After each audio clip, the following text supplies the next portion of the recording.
This is the Final Whistle podcast from the Wrexham AFC media team. The final score, Wrexham 1, Dagenham and Redbridge 0. And I think it's important that I set the context of this match before I talk about it in any detail, because there's a real danger I'll mislead you when I go through the events of the match. It's important to remember how good a result this is, because quite frankly, there were areas of concern. And if I just go through those, you could get an unrealistically negative view of this match. Because the fact of the matter is, the context, Dagenham and Redbridge were not just top of the league, they had a sensational finish to last season, and they were actually in the best form of any professional team in the UK coming into this match. Their last 16 matches, they'd won 12 and drawn 3. They were absolutely on fire. Nobody had stopped them from scoring a goal until deep into last season. They are a terrific attacking team. And not only do we beat them, which is fantastic, not only do we keep a clean sheet against them, which, as I said, is striking, in the first half, we utterly dominated them. In fact, I know this is a bit of an out there idea, but in an odd sort of way, I think our domination and excellence in the first half, and I'm not using that word lightly, was part of why we had a struggle. I've seen pretty much all Dagenham's games this season. They are extremely attack-minded. They commit players to attack wildly, and they overwhelm teams. The wing-backs charge up the pitch. The defence is left quite exposed as a result. They basically play 3 at the back with a holding midfielder, and the wing-backs have licence to attack. They're not really full-backs at all. The rest of the team do as well. And as a result, Dagenham have tended to let goals in this season, but they've tended also to outscore their opposition because they have such goal power going forwards. Well, that's the first time this season that I've seen Dagenham look like they did against us. In that first half, they couldn't get the ball, they could not cross the halfway line. We utterly dominated them. And ironically, I think that's why we didn't make many chances in that first half, because Dagenham weren't able to get at us, weren't able to commit players forwards. Those wing-backs weren't able to get into our half. And as a result of that, for the first time this season, the first time in a long time, Dagenham had to actually defend their penalty area and sit deep. And as a result, we had this peculiar first half where you couldn't help but feel as a Wrexham fan that this was fabulous, because we were absolutely dominating, completely outplaying a team that were top of the league. And yet actually, as the half wore on, the realisation dawned that we actually hadn't made any chances. And I'm not exaggerating, we didn't make chances in the first half. We scored through an early screamer, and then that was kind of it. Dagenham's only carefree attacking moment, I would argue, came in the opening 20 seconds. They tore forwards from to the kick-off and had a shot on goal, which didn't really matter because the flag went up against Paul McCallum. But it was the only time in the first half they really poured players into the box in interesting areas and swarmed us and overloaded us. And it would have been offside anyway if it had gone in. After that, it was just all Wrexham in the remarkably one-sided half. And our first effort on goal, proper effort on goal at least, was the winning goal, 8 minutes in. Absolute textbook example of the sort of football we've been looking to play this season. Tozer at the back gets the ball. He's looking to play the vertical pass to quickly get into midfield. He feeds James Jones, who really, if you watch that video, it's nice movement by Jones. He just drops off to find himself space and make sure no one's picking him up. Dagenham are marking zonally in midfield, and he, having done that, turns and sees how far he can get beyond the Dagenham midfielders without them trying to pick him up. And he finds a nice little pocket of space right in Tozer's eye line. Tozer plays that direct pass to him. Jones then does the same thing. He gets his head up and looks to play it quickly on to a forward. He finds Mullen. Wrexham have gone from back to the front without any real difficulty, any real pressure from Dagenham. Darren McMahon must have been tearing his hair out, and Mullen gets the ball edge of the area, right at the D, shifts it onto his left foot and curls an absolutely beautiful shot over the keeper and inside the left post. An absolute beauty. Justin, the keeper, couldn't move. He's helpless. A magnificent finish. Elliot Johnson, the centre-back, as I said in actually the commentary on the match itself, in little ways unlucky. Generally, when you give a guy half a yard on the edge of the area in the National League, you're going to get away with it. But Mullen's not a National League striker. He's much better than that. And having given him just that little glimpse, that little moment to set himself, Johnson was punished. To be fair to Dagenham, they did come back and make their one half chance of the half. It wasn't the most dramatic thing, in all honesty. McCallum knocking the ball out down into the box where Hayden was caught out, and as a result a tackle was needed by Jones. It was a good piece of work by Jones to cover, but the ball came out to Villette, and the wing back on the edge of the area slashed wildly off balance at it and put it a long way off target. And then Wrexham was straight back at Dagenham, although, as I said, this would be a constant stream of possession. Wrexham constantly in the Dagenham half, didn't really make many chances. There was a long throw from Tozer which ended up on the right hand side, the opposite side of where the throw was. Hayden did tremendously to burst down the right and sweep across to the far post, and Tozer, charging in from his throw-in, was just beaten to it at the far post, close range. The corner itself was swung in by Young. Tozer flicked it on, and Lennon was unlucky. He just arrived a little bit too early. It dropped behind him. A difficult finish 6 yards out, stretching backwards, and he could only clip it over the bar. He claimed that there was a touch from a defender on that. The referee didn't agree. And there was also a shout by Mullen for a penalty for handball. A good burst by him down the right channel. Hit a fierce shot. A defender blocked it. Firstly, he was close to him. Secondly, having looked back at the footage, not totally convinced it hit his arm, and if it did, his arm looked to be in tight. So again, not that much really to be reporting, is there? And then one final opportunity that Wrexham carved out in the half came from a clever short Luke Young free kick. McAlinden sweeping the ball into the box for Mullen, and Mullen running onto it, drove it over from about 15 yards out, fairly high over the bar. Sort of thing he likes, driving into those channels. It was nice play by McAlinden, though, who initially lost the ball and then slid in superbly to win it back from right. McAlinden making his first start for Wrexham in midfield, and he looked impressive. So, half-time, Wrexham absolutely battering Dagenham, but not actually making opportunities. And the second half was different. Now, Darren McMahon, for a start, reacted to the fact that his team had completely failed to function in the first half. He made an alteration. The key one, and this was weird and uncanny, was he switched his right wing back, Reece Weston, to the left. He is left-footed naturally. So, as a result, the uncanny thing was that we suddenly found ourselves going back a few months to last season. You may remember last season, Dagenham came to the racecourse, we dominated them, we were 2-0 up, and then he made a double change. Weston came on the left and McCallum came on in the middle, and they completely swung the game around. Weston just kept tearing down the left-hand side and swinging crosses in. Ultimately, it came off, and in the 96th minute, they completed a comeback and got an equaliser from a Weston cross. Well, this was so similar. Weston, in familiar territory, just started tearing past Wrexham's defence again. French was beaten fairly often by him. I had a lot of sympathy for French, though. He was left rather exposed by Wrexham's shape, so he often was one-on-one with him, and McCallum kept getting on the end of things. Luckily for Wrexham, he couldn't actually finish anything off. But Dagenham did start pretty quickly. In the early moments of the half, Walker had an opportunity. It started off when the ball was swept down the right-hand side by Sagaf. Tozer beat Walker to it, but rather headed it up in the end, and Walker did well to pick up on the right corner of the box, cut inside, drill across the face of goal, but McCallum at the far post sliding in couldn't quite reach it. I think Hayden did quite well as well to marshal him away and just make sure that he was between man and ball.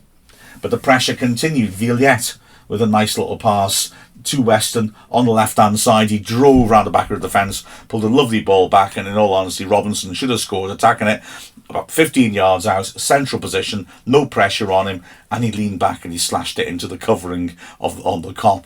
Really awful finish, should have done a lot better. And to be fair, Wrexham responded to this slow start of the half, and actually in the sort of 10 minutes, 15 minutes between the 50th and the 65th minute, we made most of our chances. Firstly, Young swinging in a corner, which was cleared back to him. He drove back in a wonderful cross into the 6-yard box. It flashed across there. Ponticelli and Lennon were attacking it in the near post, couldn't quite reach it. And then at the far post, Hayden lunging had an open goal, and he was just a fraction short of making contact and scoring. Wrexham also nearly got a bizarre goal when a short goal kick went horribly wrong, and Mullen was able to get right up into the grill of Justum. It's certainly hard to tell whether Justum's clearance actually hit Mullen and ricocheted wide, or if it was a cute change of direction by the keeper, sweeping a pass out there. Either way, it was inches from Mullen getting a meaningful deflection, and it was right under the bar, so any proper contact, and that would have been a goal to Mullen. And then there was a long throw by Tozer, hurled in. Hayden attacked it aggressively. It would have been a heck of a chance if he'd made contact. He couldn't quite reach it. It bounced through and bounced in the goalmouth, and as we all know, when there's a long throw, it's dangerous when it bounces, and again, frustratingly, nobody could get on the end of it. However, the last 20 minutes saw Dagenham start to make their own chances, and well, in the 20th minute came a real let-off for Wrexham. Johnson driving forwards, finding Weston again on the left-hand side. He swept over a fine cross at the far post. McCallum rising at close range, nodded it down, back across Lainton, the perfect header, and Lainton came up with the most superb save, somehow ducking to his right and scooping the ball back up. It fell straight for a Dagenham player who had a simple nod in from a yard out, but Tozer had torn back with him and managed to get a touch and deflect it around the post for a corner. A remarkable let-off for Wrexham, and there was more danger to come. The corner was swept in. Hayden initially got on the end of McCallum's nod down to clear, but Saunders attacked it on the edge of the box, and the substitute, again, with poor body shape, slashed it well over the bar from an advantageous position. Wrexham started to make alterations. Ponticelli, who's put in a good shift, was replaced by Angus. Soon Wrexham would also be making an enforced change at the back. Cleworth coming on for Lennon. Let's hope it was just cramp and not a muscular problem. The way he went down looked worrying. The way he was treated suggested maybe it was cramp, and it was just it's another step forwards in his journey back to full fitness. I've got to say, lovely piece of sneaky professionalism by Lennon, who pulled up after doing well defensively to put the ball out for a corner and ended up sliding off the pitch. Knew he was not going to be able to carry on, but he managed to, in a manner of a dog. Do they have worms, dogs, if they slide on their backsides? I don't know. But anyway, I want to say this anyway. In the manner of a dog with worms, he slid back onto the pitch so that he had to be treated. Dagenham and Redbridge's players were furious with the referee for allowing this stunt to be done. And of course, Lennon was showing excellent forethought, because although I suspect he knew he was going to have to go off, the period of treatment had two effects. One of them was it allowed Wrexham time to get Max Cleworth ready, and the other was that it meant Cleworth could come on and defend the corner. Obviously, if Lennon had been treated off the pitch, the corner had been played in before Cleworth had come on. So, crafty work by Lennon. Wrexham dealt with the danger. And also had another promising moment when Villette was caught in possession by McAlinden again. He surged down the middle, played Mullen in the right channel. You wondered if he might have pulled the trigger again, but instead he pulled the ball back across the face of goal, and Angus at the far post was just short of a tap-in. However, although Wrexham were making more chances, they certainly weren't dominating like they had been. A ball into the area, found Walker from Robinson, and he did nicely to take the ball in his stride, but then failed to sort out his feet and just toe-poked the ball a long way wide of the post. Should have done a lot better than that. McAlinden, who ran himself into the ground, is replaced by David Jones as a defensive measure in midfield. We'd started unusually this season with a bit of a midfield triangle. Two holders, two central players in Young and Jones, that's right, I forgot for a second. McAlinden in front of them, and then that pyramid was flipped with David Jones dropping in behind those two midfielders. Jones, of course, got sent off a week earlier when he was brought on to do the same job. And he certainly, when he's brought on in these situations, does lunge in with the odd Wilds challenge. A bit lucky not to have picked up a yellow in this match. But having said that, he also at times showed real composure on the ball. This substitution worked nicely. But it may have worked nicely, but there were still two more big chances for Dagenham to come. Weston, again, surging down the left, putting a perfect cross into the far post. McCallum, 6 yards out, free header, had to score, planted the ball against the bar and it skimmed over. He couldn't believe it, his head in his hands. I couldn't believe it a couple of minutes later when McMahon brought him off. McCallum might well have been missing glorious chances from close range, but he was getting in there and on the end of Weston's crosses, and to be frank, Weston's crosses stopped causing problems then because the big target man wasn't in there. But that wasn't the end of it for Wrexham, because in the 94th minute came an incredible let-off. The ball coming into the area, a real opportunity for the substitute Watson to finish, I beg your pardon, Wilson. But he was denied as he drove the ball in from just outside the 6-yard box by a magnificent lunging block by Ploworth, who just got at full stretch his toe to it to deflect it narrowly wide of the left post. Even Langton would have had no chance of this one. It was a glorious chance, looked certain to be a goal, and Cleworth saved the day. Fantastic stuff from the young defender, and Wrexham dug in. Survived a little nervous moment right at the end of the added time when David Jones got in Cleworth's way on the edge of the box, but the youngster was able to smuggle it clear, and the win was gained. So I think you can see now why I wanted to put the context in. An awful lot of that game was Dagenham missing chances, and yeah, it could have turned out much differently. They hit the bar. Langton made an incredible save, and then the rebound was an incredible clearance off the line by Tozer. They had that chance at the end, which looked for all money like it was going to be a goal. There was real chance after chance for them. And yes, despite all that, the truth is, Wrexham deserved the win. First half, dominated. Terrific performance. Second half, not so good. But there were still some good elements. I mean, I still worry about how we defend in balls coming into the box. I think that seems to be a little bit of a vulnerability. But having said that, I wouldn't say we defended too deep. Maybe the midfield did a bit when we started to drop off last 20 minutes, but the back line was good. The back line was fairly high. Even when the Dagenham had the ball in midfield in our half, we were holding the line outside the box and trying to congest space. It's just that Dagenham were able to work those little pockets of space in the middle of the pitch and get round the side. But the actual defensive line was good. We weren't dropping back on ourselves, and we did have some threat breaking away and going forwards. Looking at individual performances, well, I mean, just as we will be frustrated not to have made so many chances, Dagenham, I think, have got to be disappointed that, yes, Langton made an amazing save, but that was the only save he had to make, really, apart from a couple of mishit shots that dribbled to him.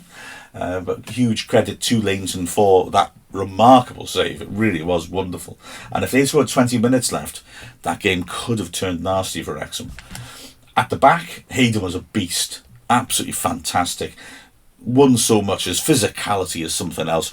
Had a couple of great surges down the right-hand side as well, just to remind us that actually, when he was breaking through, he was often used as a wing-back. And he has that capacity to drive forwards, although clearly centre-back is his thing. Absolutely terrific performance by him. My man of the match. In the middle, Tozer again was strong and reliable and passed the ball out well. Made that key clearance off the line. Lennon is a class act. Ooh. I want to see him when he's really up and running. I do hope we get him to a point where we don't have to worry about his fitness, because he is a quality defender. And a few times his pace again got him back there and enabled him to catch up quick strikers. His passing of the ball is good. His decision making is good. Lennon is a quality player that we need to get 100% fit. We'll get great benefit from him then. The wing backs, French had an excellent first half, driving forwards and causing issues. Very much a game of two halves of the wing backs. French driving on in the first half, very much an attacker. In the second half, having to defend. And okay, I mean, let's be frank, he did have a pretty torrid time against Weston. I'm not inclined to fully blame him. Naturally, the wing-back system can leave your wing-backs exposed. And I think that's what happened. We left him one-on-one against Weston too often. Now, Weston exploited that. Weston is a good winger. He is good at getting around the outside of people when he's playing on the left and putting crosses in. Like I said, he showed it last season. So I'm reluctant to be totally pointing the finger at French for the fact that Weston got on top of things there. On the left-hand side, Record, for me, pushed Hayden hard for the man of the match call. Again, doing well going forwards in the first half, but really aggressive in the second half. Sometimes I'll admit I question his decision-making a little. Not this time. This time, spot on. Really, really impressive. And on occasions, it was notable to see him actually talking players through situations, calming players down, good leadership. I was very impressed by Record. In midfield, James Jones, I continue to have my man crush on James Jones. It's just notable how many important moments go through him or are halted by him, depending on who's got the ball. You know, the assist for the goal is just typical of him. He's not flashy, he's not frilly, he doesn't look for the Hollywood ball, but his ability to keep the ball moving progressively and accurately, moving the ball forwards, is impressive. He makes it look simple, and that's his skill. He's got terrific energy. He keeps going all through the game, breaking things up, and he made a few important foot-ins as well in this match to stop Dagenham when they were breaking. I do like him. He's in some ways a bit of an unsung hero, but he's impressive. And similar in a lot of ways to Young, who I was astonished to see some people on social media are doubting. I think Young's had a good start of the season. I can't really see how you could see it any other way, if I'm perfectly honest. And again, Young battled, worked hard. Okay, on this occasion, didn't really do much creatively that caused problems with the opposition, but still, his presence, his energy, and his ability to keep the ball moving is an important part of this team. And at McAlinden, first start of the season, playing in front of those two, wow, first hour, absolutely terrific. He tired, I think, but goodness me, he was sparky, he was lively, he was latching onto balls. He has an interesting technique to get the ball back. He slides in from quite a long way out, and you think, oh, he's going to get into trouble here. But he actually, somehow, I don't know if it was just coincidental, seems to have developed a knack of sliding in from a distance and actually coming through with the ball, and then not only winning it, but carrying it forwards. But he was dangerous. He fed Mullen on a number of occasions.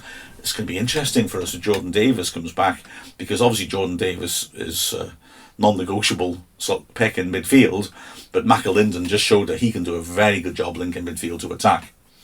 And then up front, well, Ponticelli, hats off to him. First start of the season, excellent work rate, really complimented Mullen well, gave problems with the defenders, kept chasing things down, had some nice little moments. One brilliant piece of skill on the right when he was completely surrounded by defenders and he turned him inside out and dinked a good cross at the far post. Sadly, no chances really fell to him, but once again a very good shift put in by Ponticelli. He was exhausted by the end, you could see that. He came off with 20 minutes left, but he earned the standing ovation that he got, and alongside him Mullen, who scored a worldie. And not only that, is a player who can occupy defences on his own. He had to work quite hard on his own in that second half after being in the middle of everything in the first, and it didn't faze him. He just keeps hassling defenders. You know, he's not going to win many headers in the air against them, but my goodness, they're not going to get many clean headers in when he's challenging them. He just makes life difficult. You can see defenders are uncomfortable when the ball's knocked long towards him, and that if they let it bounce, they're in trouble. He's all over them. Mullen's a good player, isn't he? And as for the subs, I was pleased with Angus. There was some doubt about him actually on the question and answer live stream we did after the match. I was very pleased with Angus. I thought he made a couple of important tackles. He nearly got on the end of an open goal tap-in, but the ball was just too far ahead of him. And when needed, he took the game to Dagenham on the break. But also he did a lot of work dropping off in front of Record when we really were looking to sit back and defend a bit, and he was very diligent in doing that.